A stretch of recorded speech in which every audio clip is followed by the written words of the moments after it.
Hello बच्चों, स्वागत है आपका एक और क्लास में। आज की क्लास में हम अपने थर्ड क्वेश्चन या थर्ड टाइप के क्वेश्चंस को यहाँ पे करेंगे और काफ़ी इंटरेस्टिंग अब जो है कॉन्सेप्ट आगे आगे होता जा रहा है। कॉन्सेप्ट एक ही है, बस टाइप अलग अलग है और थोड़ा कॉन्सेप्ट की मात्रा मतलब उसको करने का जो जितना भी मतलब वो हो रहा है वो थोड़ा लेंदी सा हो रहा है। ठीक है, कॉन्सेप्ट पूरा एक ही है। एक ही कॉन्सेप्ट पे हमें फोकस करते हुए चलना है कि सबसे पहले linear factor is equal to 0। Linear factor नहीं है तो आपको इस प्रकार से गुणांकों की तुलना करके और फिर आपको क्या करना है, हम इसको सॉल्व करते हुए चल रहा है। तो चलिए थर्ड टाइप को स्टार्ट करते हैं। ये कल की हमारी क्लास थी जो हमारी सेकंड टाइप है। ठीक है, और आई होप आपको वो क्लास कल की क्लास अच्छी लगी होगी। अगर आप डायरेक्ट इन क्लासेस को देख रहे हैं ना तो प्लीज़ ऐसा मत करिए, धीरे धीरे स्टार्टिंग से स्टार्ट करिए।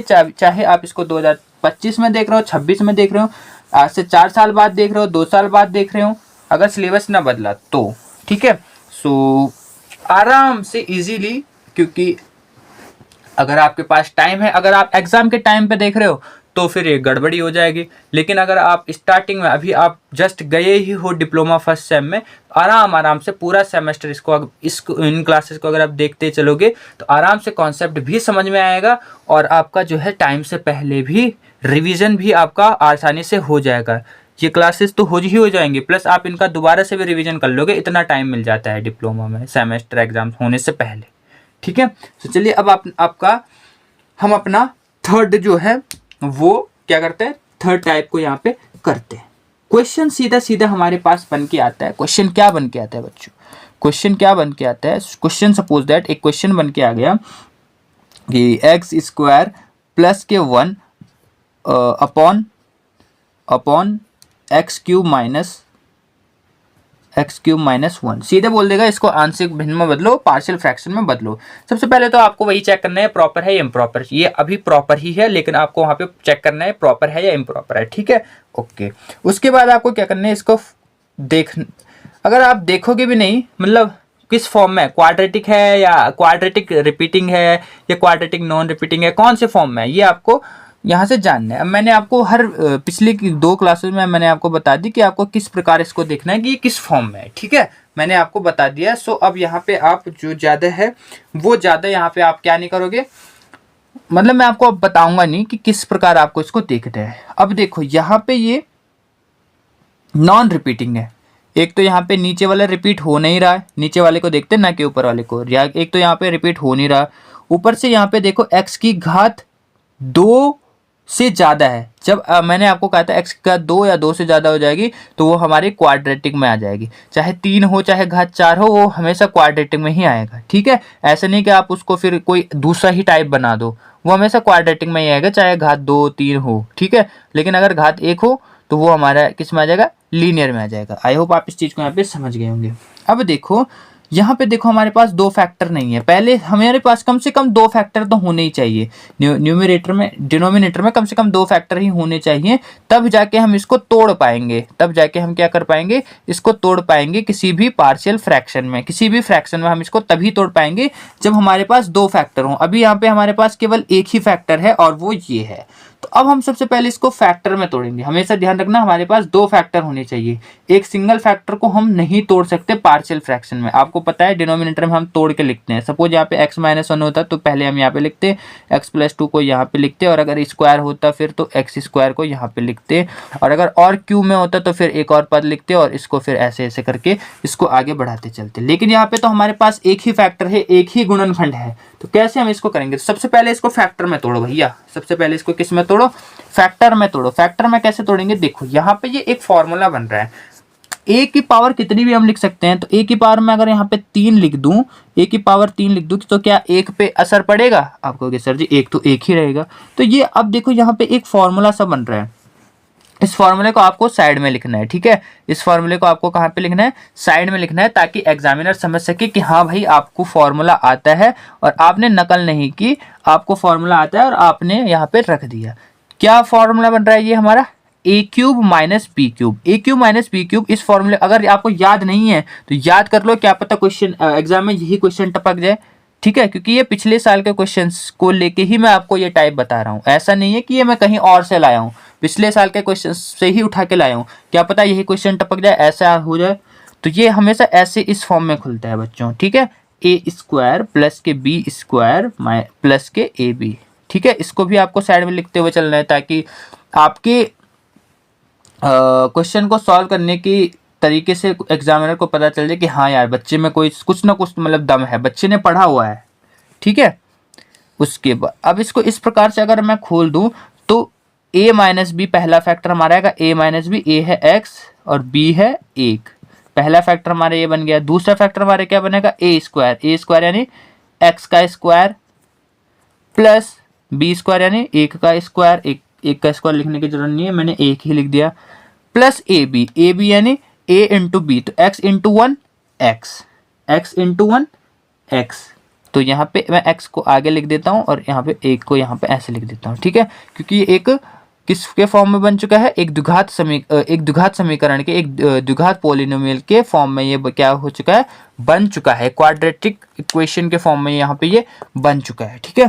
तो अब हम इसको कह सकते हैं कि ये क्या है, वैसे भी हम यहाँ से अंदाजा लगा ही रहे थे कि x की घात 2 या 2 से ज़्यादा है तो ये एक क्वाड्रेटिक है। अब यहाँ से और भी स्पष्ट हो गया कि हाँ भाई ये क्वाड्रेटिक है और नॉन रिपीटिंग है, इसमें से कुछ रिपीट हो रहा है। रिपीट कब होता है, जब पूरे का होल पावर लग जाता है तो वो रिपीट हो जाता है और ऊपर सेम हो जाता है।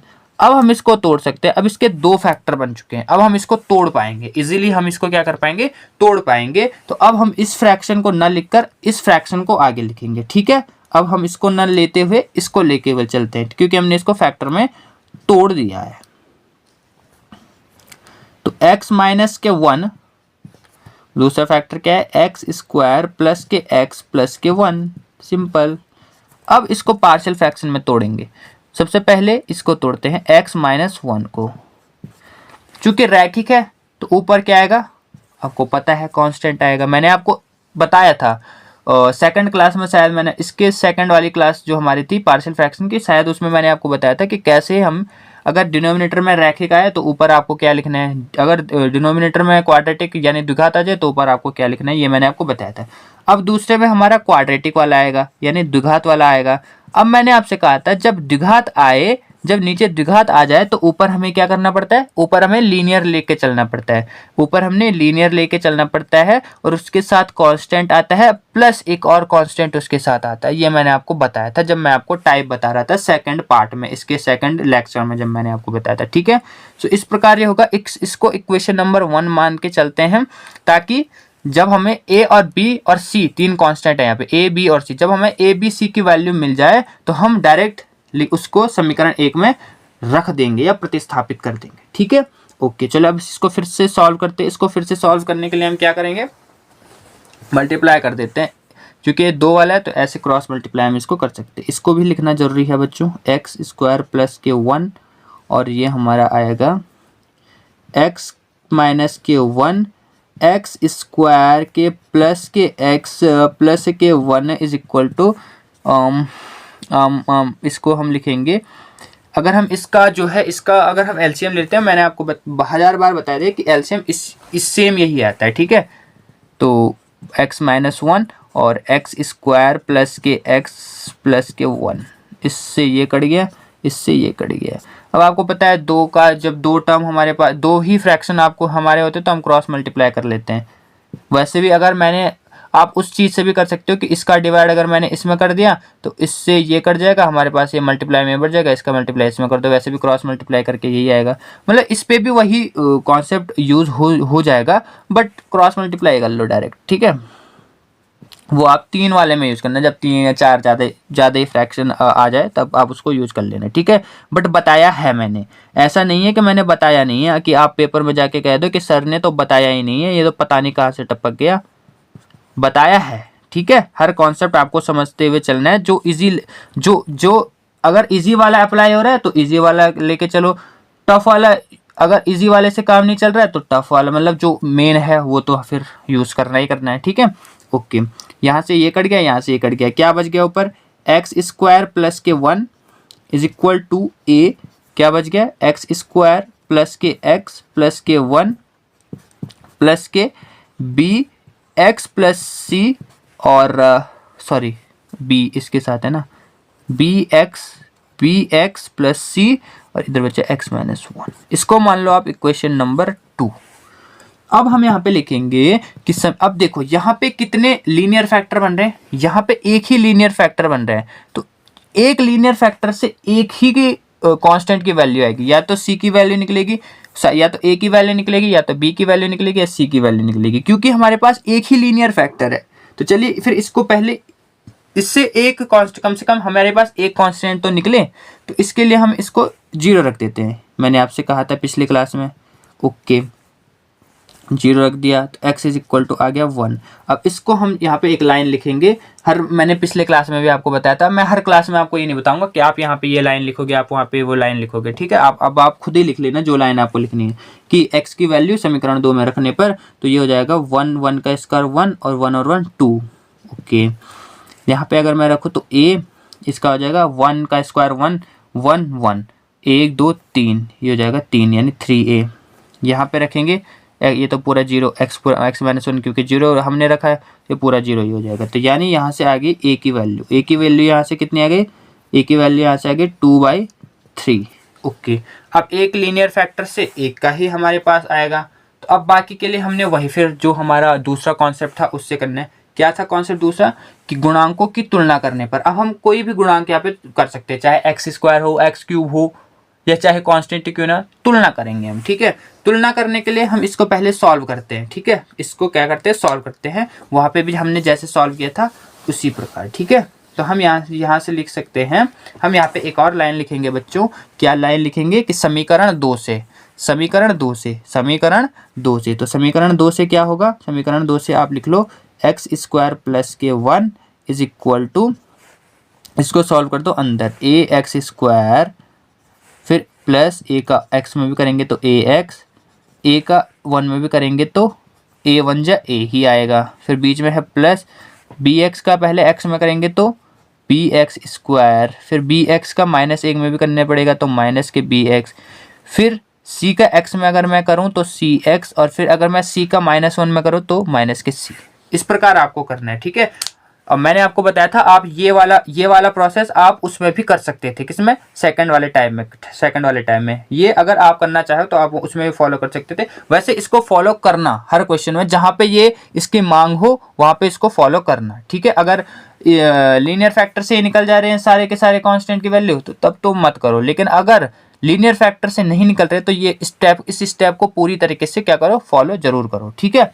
ओके, अब देखो एक पद वाले एक साइड लिख लेते हैं, ठीक है। एक जो सेम है उनको एक साथ लिख लेते हैं। एक साथ लिखने से क्या होगा कि थोड़ा आसानी होगी, हमें सरलता होगी सॉल्व करने में। ऐसे नहीं होगा कि एक्स स्क्वायर को यहाँ भी ढूंढ रहे हैं, एक्स स्क्वायर को यहाँ भी ढूंढ रहे हैं, तो एक्स स्क्वायर वाले को एक साथ लिख लेते हैं। ए एक्स स्क्वायर के गुणांकों को एक साथ लिख लेते हैं, तो इसका कॉफिशिएंट जो है एक्स स्क्वायर का कॉफिशिएंट ए है। क्या यहाँ पे और भी एक्स स्क्वायर है, हाँ एक और एक्स स्क्वायर है, उसका कॉफिशिएंट क्या है, प्लस के बी, तो प्लस के बी लिख लो, ठीक है। इनमें कॉमन था ये एक्स स्क्वायर।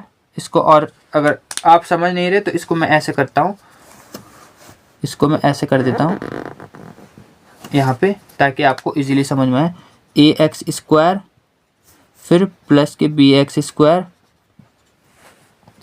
फिर प्लस के ए एक्स फिर माइनस के बी एक्स फिर प्लस के सी एक्स, फिर कांस्टेंट एक साथ लिख लेंगे, प्लस के ए और माइनस के सी, ठीक है। इसको अब देखो कांस्टेंट एक साथ कर लो। उस टाइम पे मैंने ऐसे कर दिया था ना डायरेक्ट, ए इस एक्स स्क्वायर साथ के ए भी है और माइनस एक्स इसके साथ इस वाले के बी है, तो मैंने अब देखो इसमें से ए प्लस बी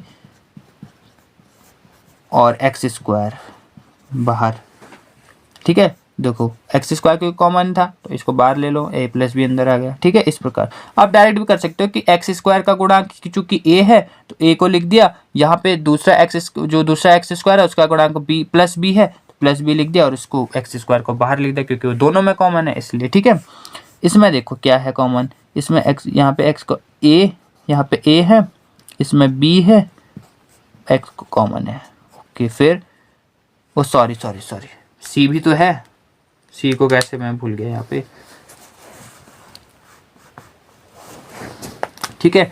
माइनस बी भी है और एक्स के साथ प्लस के सी भी है, तीनों में एक्स कॉमन है, और यहाँ पे तो क्या ए और माइनस सी ही कॉमन है, ऐसे कर लो। अब आप क्या करो, आप डायरेक्ट भी कर सकते हो, डायरेक्ट बोले तो डायरेक्ट भी आप कर सकते हो कि या तो आप एक्स स्क्वायर के गुणांकों की तुलना, एक्स स्क्वायर का गुणांक यहाँ पे पहले ये बताओ, अगर आप समझे हो तो ये बताओ एक्स स्क्वायर का गुणांक क्या है। एक्स स्क्वायर का गुणांक यहाँ पे a प्लस बी है। सेम एक्स का गुणांक यहाँ पे क्या है, गुणा में अंक, कॉफिशियंट है जो, ठीक है, कॉफिशियंट है जो, गुणा में जो अंक है वो है, ठीक है, वही एक्स उसका क्या होता है, गुणांक होता है। अब यहाँ पे एक्स का कॉफिशियंट है a माइनस बी प्लस सी, और यहाँ पे तो ये पूरा कांस्टेंट ही है। तो आप क्या करो, एक बार एक्स, पहले आप एक्स स्क्वायर के गुणांक रख लो। तो एक्स स्क्वायर के गुणांकों की तुलना करने पर एक्स स्क्वायर, यहाँ पे हम लिख देंगे गुणांकों की तुलना करने पर, किसकी तुलना करने पर, गुणांकों की तुलना करने पर। अब यदि हम गुणांकों की तुलना करेंगे तो यहाँ पे देखो, यहाँ पे देखो आगे क्या है, एक्स स्क्वायर के साथ आगे क्या है, एक है। यहाँ पे क्या है, यहाँ पे है a प्लस बी, इसको मान लो दो, इक्वेशन 2 हो गए थे ना, इसको मान लो इक्वेशन नंबर 3। उसके बाद x के गुणांकों की तुलना भी कर लो। इस साइड x का गुणांक क्या है, आप कहोगे सर इसका, इस साइड तो x है ही नहीं, तो जब x है ही नहीं तो इसको 0 के इक्वल रख लो, इज इक्वल टू, यहाँ पे एक्स स्क्वायर के क्या गुणांक है, यहाँ पे एक्स स्क्वायर के गुणांक है a माइनस बी प्लस सी, और ये हो गया हमारा चौथा इक्वेशन, ठीक है।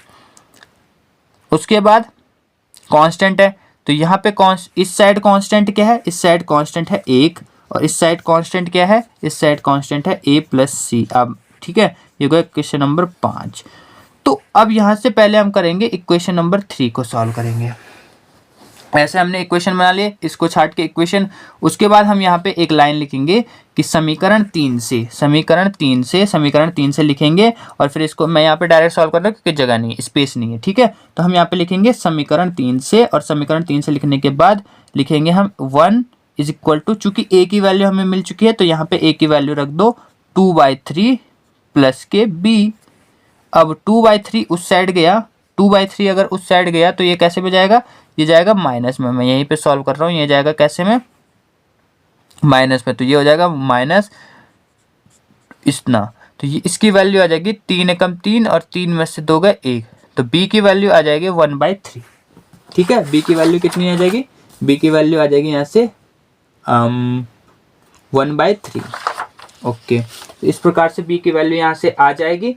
और फिर उसके बाद आपको, आप यहाँ से क्या करो, यहाँ से आप फिर एक लाइन लिखोगे कि समीकरण 3 को हमने सॉल्व कर दिया। अब हम लिखेंगे समीकरण 4 को हल करने पर, समीकरण 4 को हल करने पर फिर से हम यहाँ से क्या करेंगे, 0 इज इक्वल टू a की वैल्यू रख देंगे, a की वैल्यू आ गई 2/3, और b की वैल्यू आ गई 1/3, b क्योंकि बीच में माइनस है तो 1/3 प्लस के c। अब इसको सॉल्व कर लो तो 2 और 1 3, 2 और 1 3, 3/3, तो ये आ जाएगा हमारा 0 इज इक्वल टू 3/3 यानी 1, और 1 प्लस सी। तो c की वैल्यू यहाँ से आ गई, c इज इक्वल टू -1।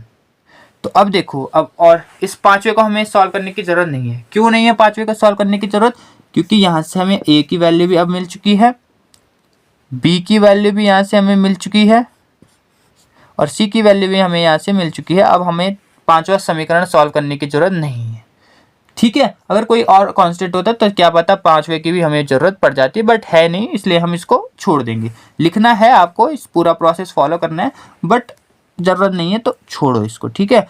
अब इन वैल्यू को आप पुट कर दो कहाँ पे, इक्वेशन नंबर 1 में, जो हमारा इक्वेशन नंबर 1 था इसमें पुट कर दो, ठीक है। इसमें पुट करने से क्या होगा, इसमें पुट करने से देखो, इक्वेशन नंबर 1 में पुट करोगे तो a की वैल्यू भी यहाँ पे पुट कर दी, b की भी और c की भी, सो हमें पूरा जो है पार्शियल फ्रैक्शन यहाँ पे मिल जाएगा।